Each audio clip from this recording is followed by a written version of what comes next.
2017, the Libertarian Union was formed. Finally, the average Joe Libertarian could find a thriving community of independent podcasters and content providers, all in one convenient location.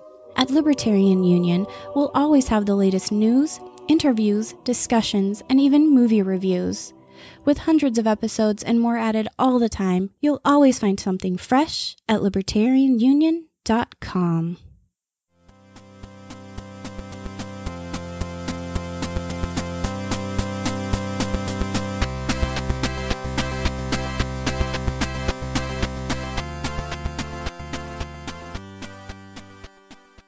Hey everyone, it's Daniel and Robert, the Last Nighters. Thank you for joining us once again. It's episode 22 of the show, and the show notes and more can be found at lastnighters.com/22. We're also on the iTunes and the Google Play Music, and the podcast lives at anchor.fm/lastnighters. And the show notes for this episode will be found at lastnighters.com/22. I think I'm being redundant. I think I've said that 2 or 3 times now. But we're going to talk about Fahrenheit 451 tonight, the HBO produced film that has just been released, and it is an interesting concept. It's based on a Ray Bradbury novel, and they've tried to adapt it into a film. I don't know how successful it's really turned out here, but Robert and I are going to get into it and start off with the Google description in just a moment. But how are you doing, Robert? Oh, man, I'm great. Thanks for having me on the show. It's a real pleasure to be here.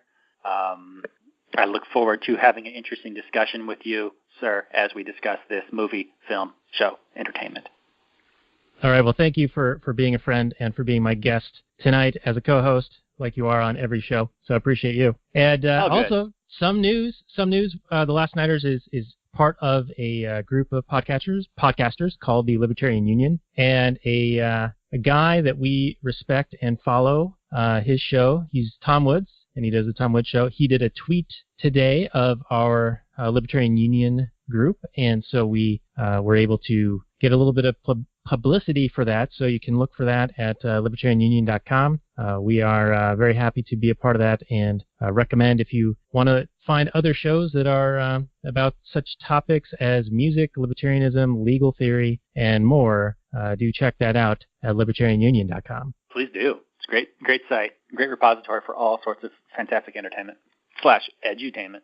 Zing! All right, so let's do the Google description. Fahrenheit 451 came out May the 12th, so just a couple weeks ago on the HBO. Drama science fiction film, hour and 40 minutes, 35% Rotten Tomatoes, guaranteed not fresh. 4.9 on the IMDb, 2 out of 4 on the RogerEbert.com, though I think he's been dead for a while, so whoever's running that, 2 out of 4. And 69% of Google users like it. The description reads as thus: in a future society where books are banned and burned, a fireman begins to read in secret and discovers an underground rebellion committed to protecting literature. Directed by Ramin Bahrani and adapted from the novel Fahrenheit 451 by Ray Bradbury. Production company HBO Films. What do you think, Robert? I like the idea that Roger Ebert's corpse is just like, meh, about this movie. That's what I like to think about it. This movie felt like a kind of a low-budget production, but it seemed, and full disclosure here, I haven't seen any previous versions of this movie, and I'm only, tangentially, peripherally aware of the story. I'm familiar with the story, but I've never actually read the book or seen any of the movies. I just know that it's about, a group of people called firefighters who go around burning books, and I think there are far more interesting details in the story, but they felt like very modern details. So I don't know how much modernization was done to the story or how timeless the original story was. But I was still entertained, but it did feel very much like not a complete movie, more like a made-for-TV kind of a movie. Almost like, like an after-school special / HBO movie, kind of somewhere in the middle. Not the greatest quality. Although Michael B. Jordan and Michael Shannon are, decent actors. Definitely not like C-list guys, but the production seemed a little on the lower side. Still decent though. I don't know. What did you think of that, Daniel? Yeah, I kind of got that feel for it as well. Like it seemed a little bit cheesy. And Michael B. Jordan, I don't know what else he's been in that I'm familiar with, but he seemed rather wooden in this. And Michael Shannon, I just kept seeing Zod from Man of Steel, and so I kept, thinking of him as Neil before Zod and all of that. But in general, yeah, it did have kind of this, like a very small feel to it, and I think they were trying to make it have a larger feel, but they had like limited production dollars available to them or something like that. So it did feel a little bit chintzy, a little cheesy. And I think that this is also a difficult project to put onto screen, I think. Probably. I imagine that the book didn't quite follow the script of the movie quite exactly, or vice versa. Just to reiterate your point, though, it did feel like they probably stretched the budget quite a bit. And I'm guessing that the actors and the whole crew didn't have a whole lot of time to work on this movie. Because, the actors didn't seem like they were really... There wasn't a whole lot of nuance to the performances. Like you're saying that Jordan seemed wooden. I would agree. There wasn't a whole lot of character for him to work with. There wasn't a lot of character for Shannon to work with either. He was just kind of a one-note guy. I mean, there was a little bit of emotional play there in that Shannon was, he was all about burning books, but then he also had a little bit to his character in that he wrote down like these forbidden ideas and thoughts, and then he would also, burn them. But then he also had, cared a lot about loyalty and, I'm going to burn in hell with my brother instead of not burn in hell, I guess, or whatever he said. So there was some interesting character stuff, but it didn't seem like the actors had a lot to prepare or time to prepare, or for whatever reason, it didn't seem like a full movie. It seemed like a made-for-TV movie, the kind of movie that they'd have, like, you show up on set one day, okay, what's the script? Okay, maybe you had like 2 days to read the script, and then you're going. And then, you kind of go, okay, I got to be angry in this scene. Okay, I'll be angry. And then, okay, I'm going to be a little bit sad in this scene. Okay, I'll be sad. But it didn't seem like they really knew these characters, and these characters lived and breathed, and, it didn't feel like that. But, for what it was still okay. Yeah, and it also seemed like this is a dystopian film, and I know Bradbury, he's not quite as at the level of, say, Orwell or Huxley, as far as like top of mind when it comes to dystopian novels, but he does carry a lot of the similar themes, right?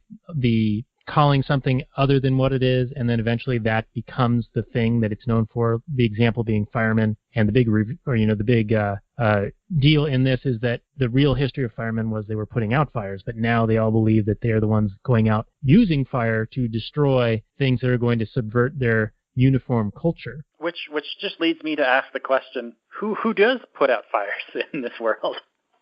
I imagine there are still fires, and they still need to be extinguished, and what do you call them? But, of course, the movie and the story, I don't think, probably, it doesn't address that. Yeah, and these guys are essentially, like a SWAT team going around and just burning buildings down. So maybe they're actually more like the ATF and the FBI, like with the Waco stuff. Sure. Yeah, and it made me wonder why they drove around a big fire truck. They could just, they carry around these little flamethrowers that could fit in the trunk of a Porsche. So why don't they just, like, drive a van or something? But I guess, the symbolic fireman truck. Kind of maybe it's full of kerosene, Yeah, there you go. You got to recharge the kerosene. There you go. That makes sense. Yeah, just in case they need a really big fire. Got a bunch of wrong thinkers. Yeah, so related to that, I know that the novel predates another film that we've done in the past called Equilibrium, which I like better than this film. And it has a very similar concept where you take any art, any culture, and you destroy it. And you sort of create this utopian uniformity to control people. Right. And I think they did a better job of it in Equilibrium, but they also had like the gun kata, the fighting going on. That was a lot more interesting than I think that the story here was, where, they had a fist fight in the fireman's lounge or whatever, but that was pretty much all the action. Yeah, there was very little. I mean, they established that Michael Jordan could fight pretty well, and he does it one time, and then that's it. So, not really. Yeah, and usually you're setting up, early in a film, you're setting up, okay, this is foreshadowing what this character is capable of. We're going to show you something that he's going to use later, and he really never did. Yeah, he did it one time when they raided some people's house to burn a bunch of internet computers and stuff, and he like tangles with one guy in a room, and the guy has a knife, and he's like defending himself, and Jordan's just like, yeah, come on! But then that was it. Yeah, you're right. I mean, I don't know why they needed to foreshadow that. It seems like they had more planned, and they ran out of money, probably, is what happened. Yeah, so I'm going to channel my inner David Spade and say I liked it better the first time when it was called Equilibrium. Yeah, I did like that about this movie, and I assume the book also, in that there was a reason for why they were doing what they were doing. And the bad guys did think of themselves as the good guys, as brainwashed and as horrifically single-minded and stupid as they were, because they didn't differentiate between ideas in their head and ideas that just happened to be written down on a piece of paper. Like, they were still talking to media, and they were still talking to each other, so they were still trading ideas. They just didn't want to do it on a larger scale in a written form or only allowable thought. But I did like the idea that, ideas, problem ideas, you need to save yourself from bad ideas. So we need, bad ideas cause wars and problems and destruction and whatever. And it's not true. I mean, it's really dumb. But I did like the fact that they even had some sort of justification for it.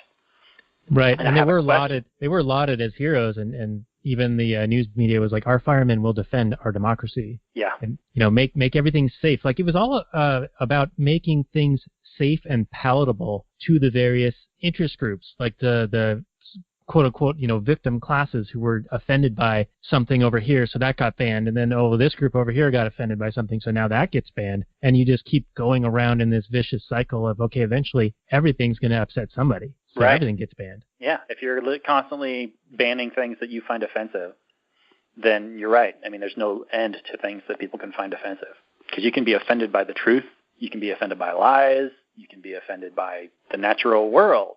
So there's no limit. But I wanted to ask you, Daniel, because this movie does kind of make the argument, even though it's done by the bad guys. So really the movie's making the opposite argument. But, for funsies, let's entertain the idea that these guys have a point. So there's a guy named, he's a very famous figure in history, unfortunately. He goes by the name of Karl Marx. And he had some ideas. He put them together with a guy named Engels, and he worked off some previous philosophers, but his ideas really kind of took hold with him. And he wrote a couple of books. And they were responsible. Of course I believe in self-ownership. So, just because an idea is presented to you, you're still responsible for your actions. So it's not to say that the Communist Manifesto then therefore, killed people. I'm not saying that, of course. I'm saying that the idea of communism generated by Marx inspired people like Stalin and Mao to then go and kill millions of people. Okay. So I just want to be clear. But would the world be better off? And of course, this is an impossible question to ask, but for funsies, would you advocate, Daniel, that every time a copy of the Communist Manifesto was printed, let's say every time it was printed back in the day during Marx's lifetime, you bought them up and then you burned those copies, just burned them. And of course, he's going to make a good living and he'll be fine, but his ideas would never spread. Okay, so I'm not asking you if you endorse violence. You're talking about voluntary trade. You benefit because you're getting rid of these ideas off the market. He benefits by selling his ideas to you. Everybody's happy. But would you advocate doing that? Well, no. I mean, he'd have the best customer in the world. Every book I produce, you're going to buy it and burn it. I'll just produce books all day long, every day. You sure would. But beyond that, no, I think that the ideas and the concepts, I mean, it's often said that there are no original ideas, and I don't believe that's necessarily true. But an idea and concept as easy to get suckered into as socialism, communism, I think would have sprung forth with Marx or without, eventually. And there were other types of socialists that predate Marx, if I recall. So, the idea that you're owed something by someone else.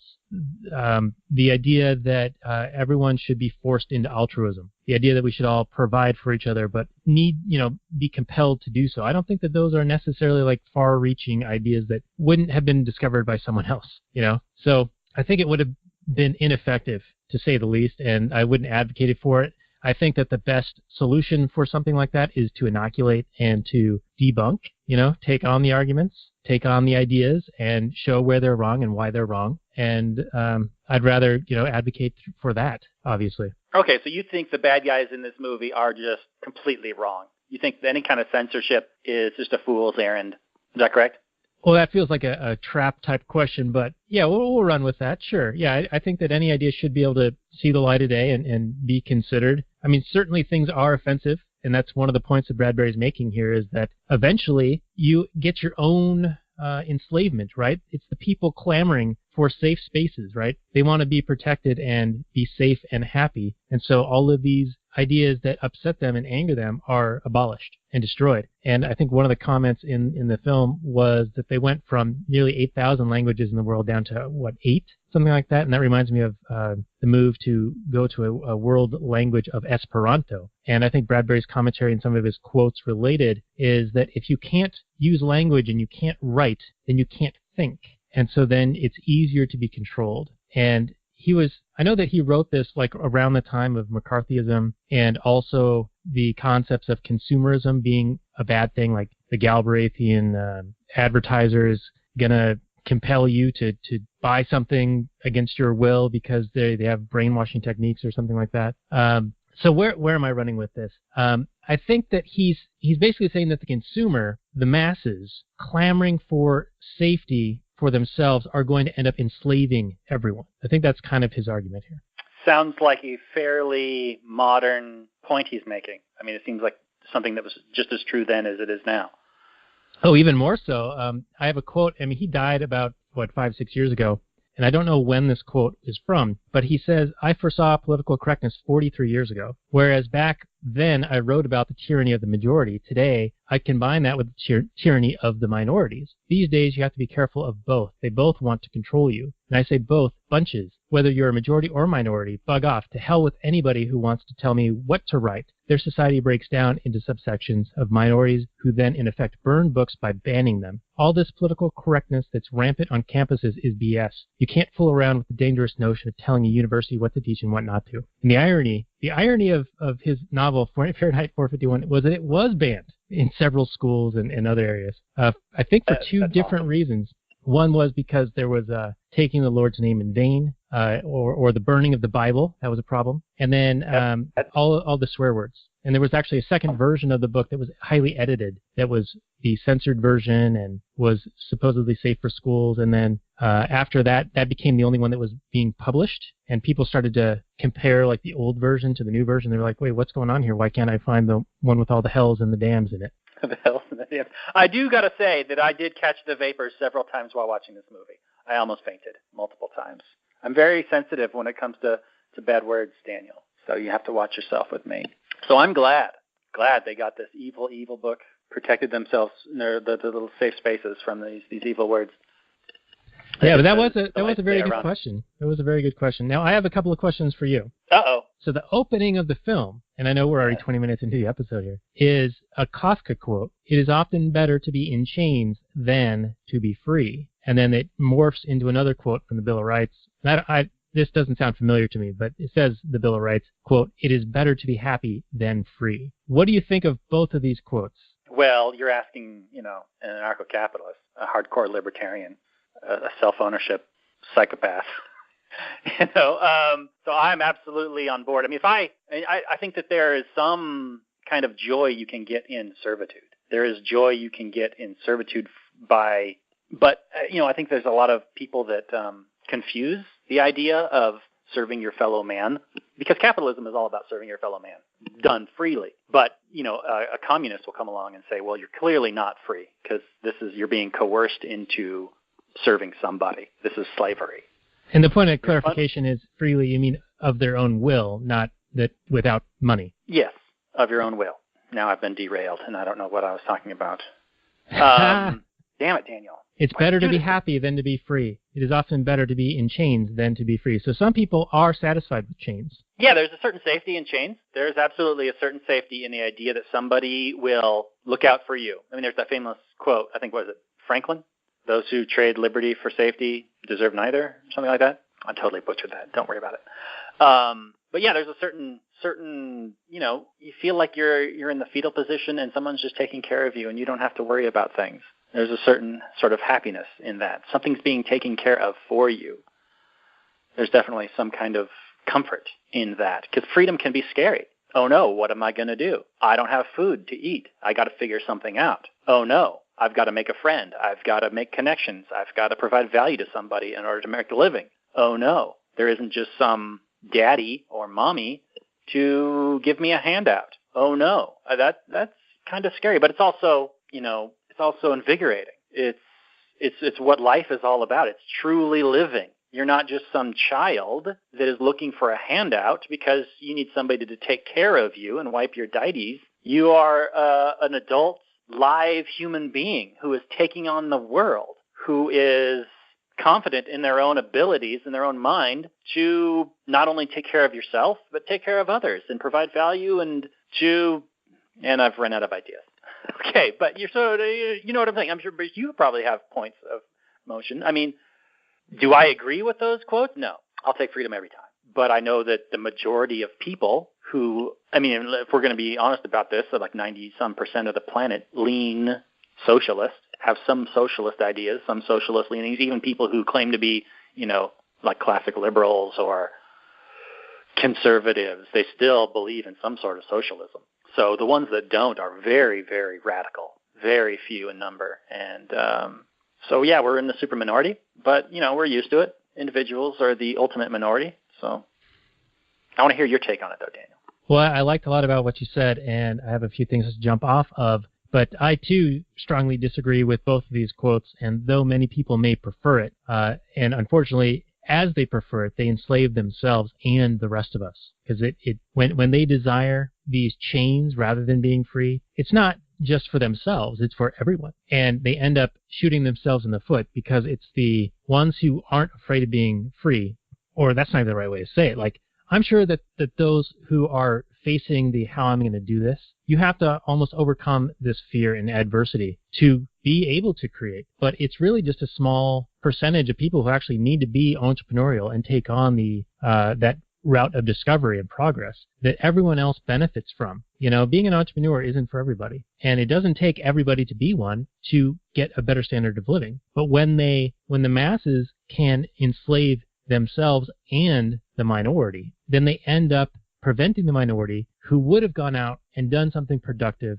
advanced things, created technology, done things that are going to improve their lives. They end up losing out overall, and it's very unfortunate. For sure, yeah. Do you want to get into criticisms of this world yet, or do you want to talk about some other stuff first? Well, I have one other point to make before we get further into the film, because I want to talk about Bradbury's angle on why he writes fantasy and science fiction. And according to him, Fahrenheit 451 is his only science fiction film or novel. Everything else is fantasy. Okay. And he draws a distinction between the impossible and the possible. Science fiction is possible, and later in life, he said Fahrenheit 451 basically became true. Everything else he writes is fantasy. Right. No, yeah. That's a good distinction to make. All right, so here's his quote. "The way to teach in this world is to pretend you're not teaching. Science fiction offers the chance to pretend to look the other way while teaching. Science fiction is also a great way to pretend you are writing about the future when in reality you are attacking the recent past and present. You can criticize communists, racists, fascists, and any other clear and present danger, and they can't imagine you are writing about them." I love that quote. Yeah, it is a beautiful quote because everybody can find something in there to in fiction to apply it to their own lives, but rarely do they find it as a form of self-criticism. So yeah, I can imagine some county reading this and going, "Yeah, look at those people burning books; it's just the worst." But then they don't see their own ideology being under attack. Because people don't have a lot of good self-reflection skills. Not too many people do. But yeah, I love the idea of, I'm doing it myself, of using fiction as a way to teach and entertain at the same time. I mean, you don't want to pick up a book and just be lectured at. You want to be entertained, and if you can slip in the lesson and have the person not even realize it, then that's perfect. It's like a stealth attack. Spoilers, everyone listening to the show. That's what we're trying to do right here. It is. We've been outed. Well, sometimes we do it far more overtly than other times, but yeah, it's what you do. You gotta wrap that medicine in sugar, and it'll go down easier. Yeah, when I was a kid and I had some illness or whatever, and I had to take antibiotics or other pills every now and again, and my grandfather would hide them in strawberries because I really liked strawberries. He called me the strawberry crook because I would go out in the yard and pick the strawberries that were ripe. So he'd hide these pills in there because I wasn't able to swallow them otherwise, and I'd always discover them and not be able to swallow them. But anyway, beside the point. Well, actually, to the point. Yeah, sometimes you got to sugarcoat it. Stick it in a strawberry. That's right. Stick it in a strawberry. People will swallow it. Phrasing. All right. So I also got a whole bunch of other Orwellian stuff in here. Like I wrote down a bunch of quotes. Happiness is truth, freedom is choice, self is strength. And they're doing this like school assembly where they're telling all the kids like, hey, by the time you're grown up, all these books are going to be gone. You won't even know what a book is. And they get the kids all hyped up and so excited. And it's total indoctrination and it's scary. Super indoctrination. I mean, the kids, when they show up, they just show a pretend book. Everybody boos and hisses. And then when they light it on fire, everybody cheers. Because, that book is scary, but it's kind of ridiculous. I mean, I know Bradbury was using it's a metaphor and whatnot. You can't be perfectly... No piece of fiction is perfect. He was just trying to illustrate a point. But, I mean, if you want to dissect it, these people are even stupider because, like I said before, they don't differentiate between ideas. So an idea is dangerous if it's spoken? Who knows? The movie doesn't address that. It's only when it's written down is it dangerous. But anyway...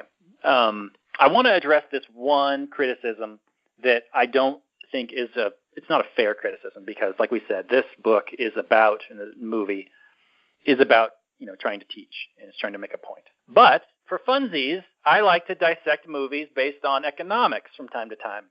And this movie, it made me wonder just how in the hell this society would compete in the world. Because this is like the United States, right? And it's in the future. And this country has no way to innovate. It reminded me very much of like Mao's China or Pol Pot's Cambodia, where they're essentially demonizing and eliminating any kind of intellectuals, anybody who knows anything about anything. At one point in the movie, they talk about these people, they're eels, people that read, and how they take your jobs and steal your tax money, and how they're just like this, drain on society or whatever. They're just demonized for being, intelligent. And this country would be North Korea. It would get out-competed. These countries, historically and as a necessity, have to control people's movement. So, you can't just like have open borders when you're one of these super totalitarian, crazy commie countries. So North Korea, you have to like risk your life to escape it because you just do, because if everybody could just leave, it'd just be a big empty space. Yeah, no one's taking a raft of milk jugs from Florida to Cuba. It's the other way around. Right, it's the other way around.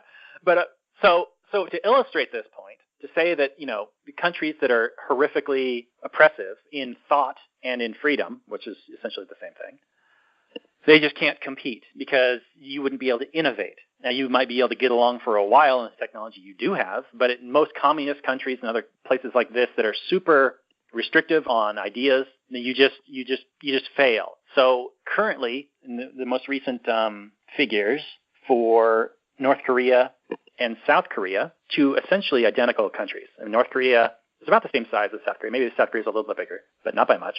Have essentially the same natural resources. But there's one thing that South Korea has that North Korea does not have, is vastly much more improved economic freedom.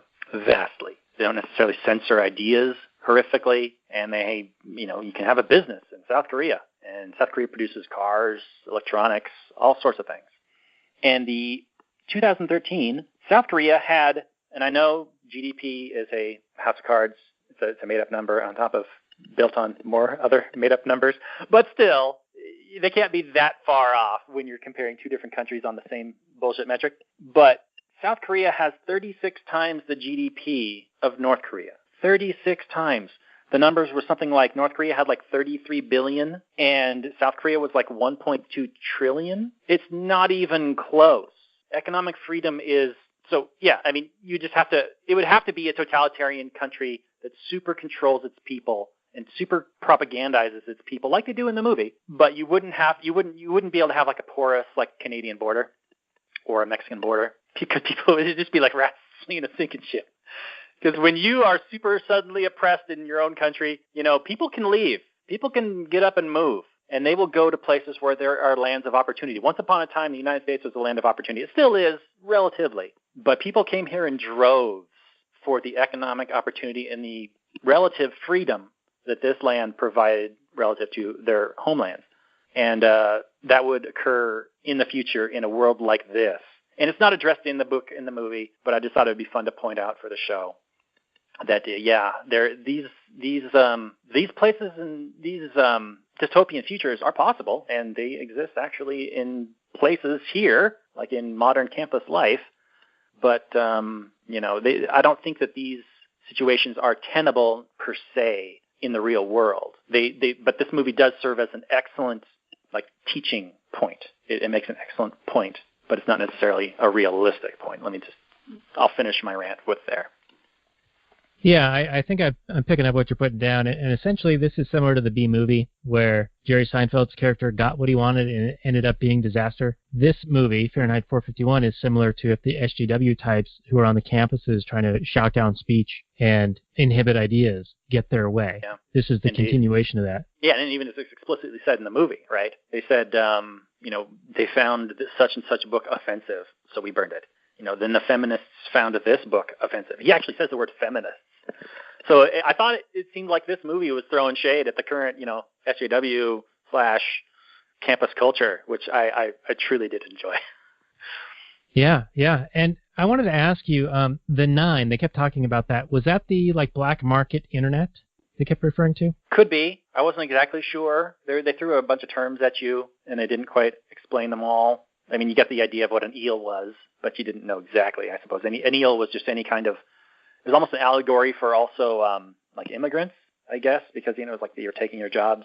Yeah, they became the other, and I think it was anyone who was being punished, like they were getting sentenced, and their fingerprints were burned off, and they were given a certain number of years of having restricted travel and no identity. And my thoughts there were, that's ostracism, man. That's one of the most powerful deterrents there is. That's an amazing punishment, and it would be very similar to what one would conceive of in a pure libertarian society where people's reputations meant everything. Yeah, absolutely. Yeah, they didn't show people going to jail. They just talked about being essentially ostracized, being a non-person for a certain amount of time. And yeah, it'd be similar to being a persona non grata. Your reputation is mud here, so either you need to bail in order to survive because no one's going to work with you except on the in the scummy circles.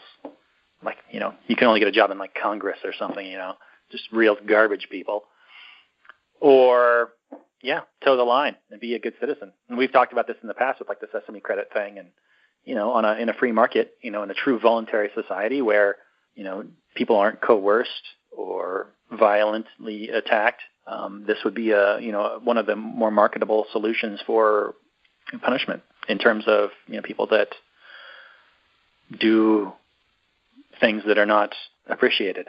And yeah, like you said, it's a super powerful tool that, since we are social animals, we would react super, super strongly to that.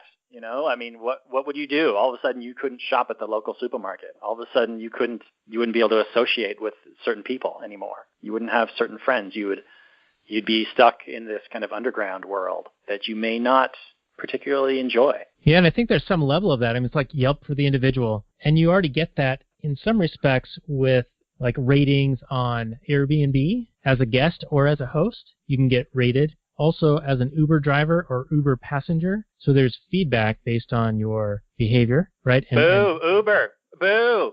I just read headlines. All I know is that Uber is evil. Sorry. All Uber drivers, all they do is... all Uber drivers do is they kill people. That's all I know. That's the latest one, yeah.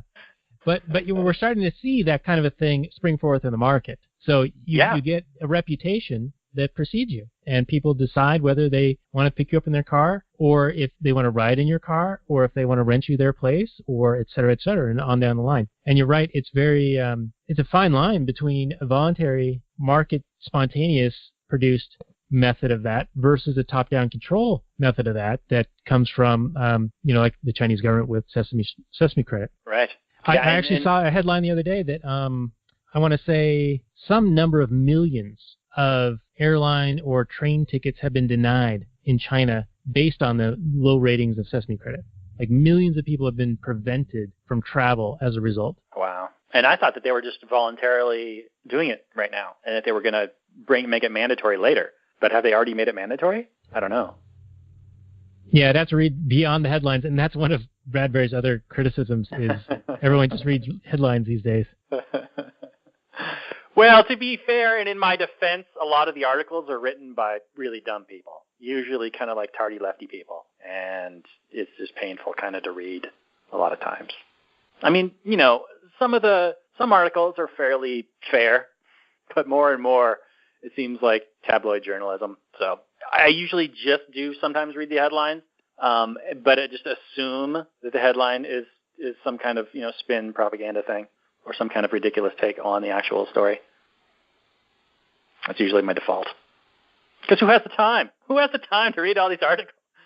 But I do take his point. It is important to be as informed as you can. But a lot of times there's also the danger of being overly informed.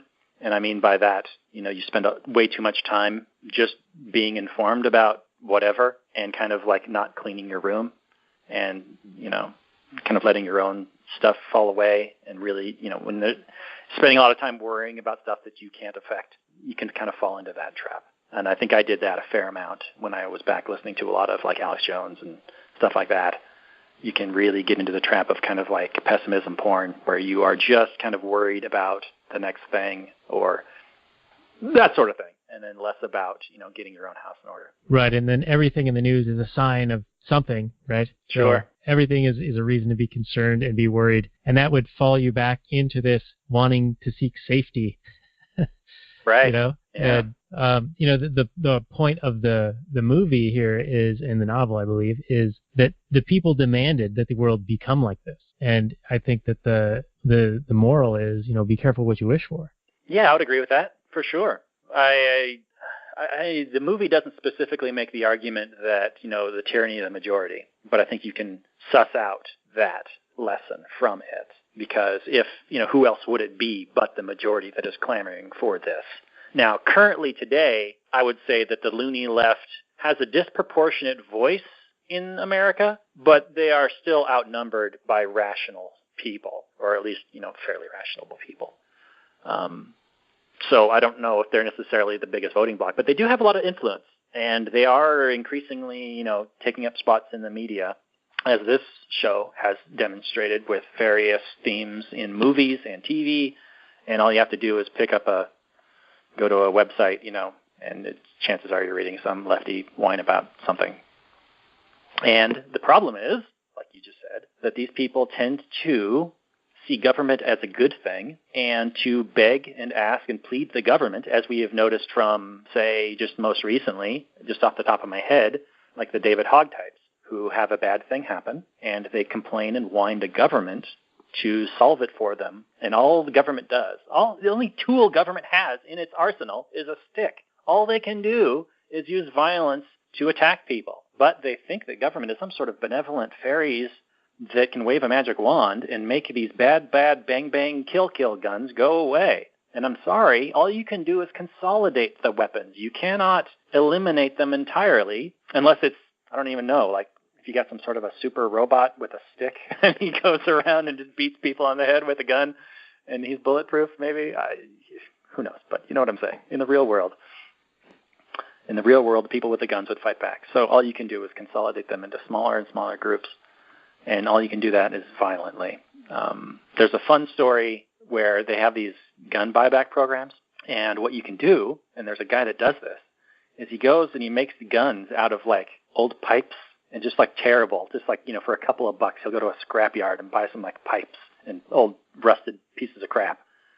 And he'll, put it together in the shape of a gun. And I don't even think it has to work. Maybe you demonstrate it and make it show that it shoots something. Maybe so you make it that bare bones, like, yeah, it kind of shoots something.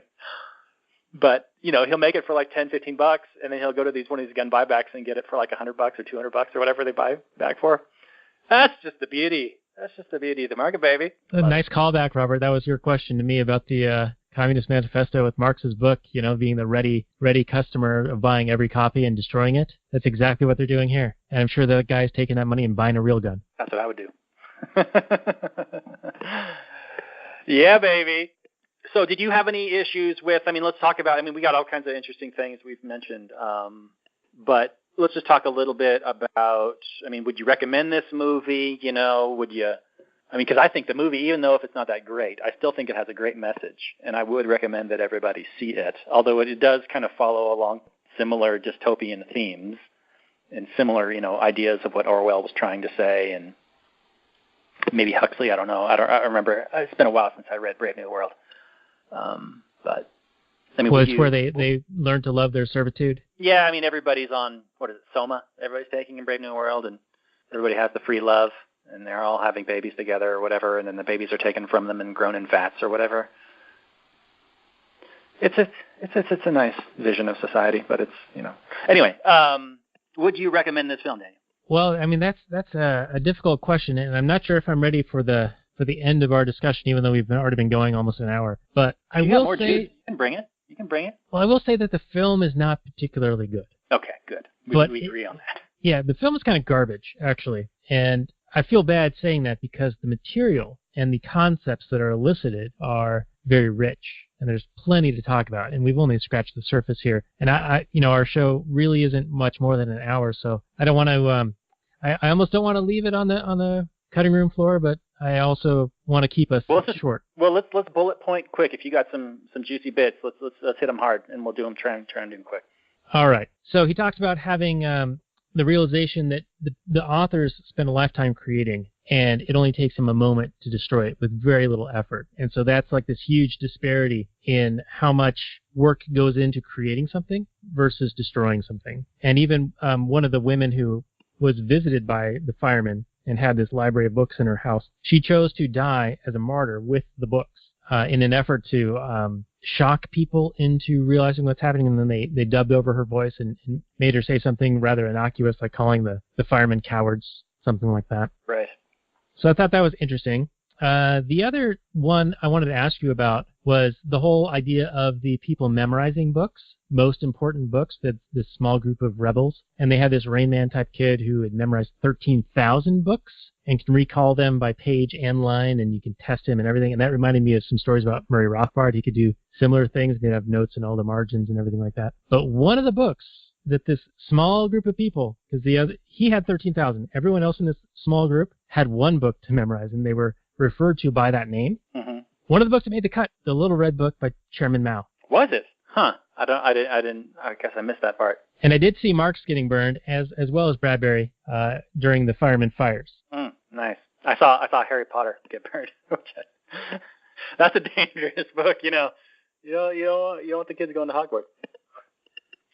But their whole concept of memorizing the books was this collective unconscious, this Jungian idea, and this was their whole crux of getting the knowledge out, dispersed into the world, was to inject it into an animal and then spread it via the animal kingdom. So it's a little bit far-fetched for me. I sort of understand a little bit of the Jungian concepts from my psychology degree, but the reason they memorized these books is because it wasn't connected to the internet. It's totally off-grid, so it can't be found, and it's reminded me of how old minstrels would go around singing stories to pass them down through the generations. And you can just imagine, it's like a decades or generations long game of telephone, so there'd be embellishment and alterations and fish stories. Sure. But go ahead. Well, and then I was going to take that to the next level of Bitcoin and blockchain memorization of your secret code. Like you could buy a bunch of Bitcoin, travel somewhere else, have no record of it anywhere written down or electronic, just memorize the code, and then you can redeem it wherever you go. Indeed. Yeah, it just reminds me of mankind, like in our infancy, and then you grow into an adult, and then you grow into your elderliness, and it's essentially you regress back to your infancy. So for almost the entirety of human history, we were an oral history people. I mean, we didn't have writing for hundreds of thousands of years. So all we did was pass down oral histories. And yeah, who knows? Like a game of telephone, I'm sure the stories grow in the telling. So what is exactly true? And then, yeah, for human beings to be under horrific oppression, to regress to that, it seems to be a normal thing that human beings would do. I mean, when the mafia were, under threat by the FBI, they would not write anything down. They would only speak in person. They would just, they would go talk on it like a public telephone because they knew that wasn't being bugged. But they essentially became like an oral people. So yeah, when you are under the microscope, you will do what you have to do to, fight back or to survive. And yeah, it seemed like a normal thing that people would do. So I didn't find it unbelievable in the slightest bit. It seemed like a totally natural thing. Yeah, if your books are being read and you have no other means by which to record them, keep them in your head. It's a fairly inefficient way. I mean, how are you going to disseminate 13,000 books out of your head at any given time, or in any way, really? I mean, maybe you could transcribe them later, but then he dies at the end of the movie. So there goes 13,000 books. Yeah, so I wanted to ask you, what was the whole point of their plan if, spoilers everyone, Montag, the Michael B. Jordan character, he affixes the transponder to the bird that they put this DNA, what is it called, the omnis, in there, inside of the bird. Right. And his mission for the Rebel Alliance, the Resistance, is to get the boy, the 13,000 book boy, and that bird to Canada. And then at the climax of the film, there's a hole that miraculously burns through the roof of the barn. And Montag sticks the transponder onto the bird and releases the bird, and voila, his mission is accomplished. Like, what? Did they not think of this mission or this solution prior to a fire and being attacked by the SWAT team firemen? It seemed really bizarre. Really, ultimately, the only thing Michael Jordan does is he gets this little transponder from some locker at work. It sure seems like these. We had this issue with the Blade Runner movie. Like, these underground people were just waiting around for the protagonist to do one little thing for them. Why now? Why not before? What's stopping you? What stopped you before, and why did you have to flip one of these? I mean, were they so under lock and key, so perfectly? I mean, I've seen movies like Ocean's 11 where people will come up with the most elaborate schemes to rob a place. Could these people not, figure out how to rob this fireman place for a transponder? Or I'm sure there's probably far easier places to get a transponder. Could they not figure that out? You're right. This seems like a really ridiculous plot thing where these people are just complete moron idiots, and it takes this conversion of a guy to come along and save them because that's their genius plan, when all they could have probably done is, order one off the internet. Off the 9, the Ocho. Yeah. Why did they have to flip Michael Jordan to get a transponder? That makes no sense. And initiate him by telling him to kill a fireman. Yeah. Right, and he's just going to go do it, but without taking off the guy's hood. He's just going to start stabbing a guy because somebody told him to. Yeah. It was pretty ham-fisted. I don't know if these flaws exist in the original story or not, but this movie, it seemed like they kind of threw it together at the last. It just screamed of short production cycle, including the script, which is really, really strange, especially when you got a book to go off of, unless these flaws exist in the original book. Well, in my reading of some of the information surrounding the novel and the story here, the film, that some of these things were changed at the end, some of the liberties were taken, and so I think the releasing the bird is one of them. But I want to ask you, and we can close on this before we get into our final summary and review, how in the heck does Michael B. Jordan escaping the firemen and leading them on a chase and getting into the forbidden or the black hole, like the black zone, whatever they call it, where they can't pick up their position, how did the firemen all of a sudden know exactly where he's going to be and beat him there? That makes no sense to me. Because the script said it. I don't know. We don't know where he's going, and he's about to enter an area where we can't pick up where he is, but all of a sudden we're going to show up before him where he's going to go. It was anyway. Your final summary and review, Robert. Listen, this is not a good movie. There's many, many flaws, and it kind of reminds me of like the Atlas Shrugged movies, which I have not seen, but I've also heard that they are just not well produced, not a lot of money. These kind of projects just don't get the mainstream money. Which is why you really need to hide the message in a more mainstream type project, in my opinion. I think you need to really sugarcoat this message more. This book is famous, but I think that this would be, if this was more of a mainstream story that really was more entertaining, and less just like kind of heavy-handed beating it over your head with the message, kind of like Ayn Rand does. It would be a more popular, famous thing. Now, I know Atlas Shrugged is huge. It's one of the best-selling books of all time. But don't tell me that it doesn't just beat you over the head with the message. And, like, this story also beats you over the head with the message. And I think they would both get more modern mainstream money and have bigger productions and better values and better success and more widespread appeal if you were to sugarcoat the message better. Now, I still think this message is important, of course, and I think everyone should see it, but it's not the best vehicle for it. Like, hey, you should see this. It's a great movie. No, it isn't. So you really can't do that. All you can do is really recommend the movie, like, hey, you should see this movie. It's not a great movie, but it's got a good message. Oh, yeah, what's the message? Oh, censorship of ideas is real dumb and bad. Okay, well, you could just tell me that, and I probably agree with you. You don't need to watch a movie about it. But, I got a soft spot in my heart for these kind of movies, so it kills me to give this movie a negative review. But I'm going to give it like a 4.5 in terms of a movie quality. But I still think it's an important film to see, especially if you're new to these kind of ideas. If you are well versed, if you're like our audience, you probably don't need to see this because what are you going to learn? But and unfortunately, it's not the best ambassador to disseminate this information. I wish it was better. I wish you could just put some kids in front of this movie and have them be entertained, and then have them be grow up to be wary of this kind of stuff. But it isn't. So 4.5, Daniel. All right. Well, I'll take your 4.5 and I'll raise it to 4.51. Nice. Ironically enough. I should have made it a 4.51, shouldn't I have? Damn it. Well, you can amend it. No. I like that. I'll be a 4.5, you be 4.51. All right. So, yeah, it's one of those movies that isn't very good, but it has plenty of discussion points, and we, again, only scratched the surface.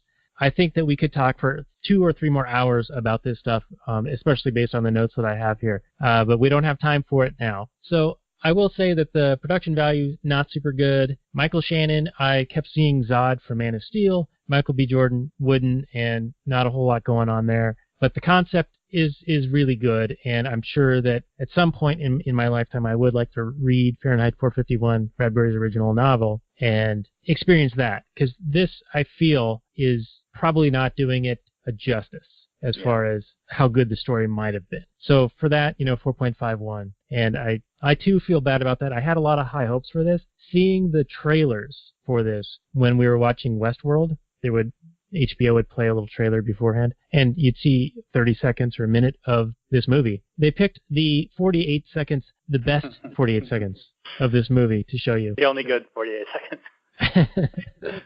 So, yeah, one of those unfortunate deals. So, Kneel Before Zod, 4.51. All right, so we're going to wind this down here. lastnighters.com/22 is the show notes and more.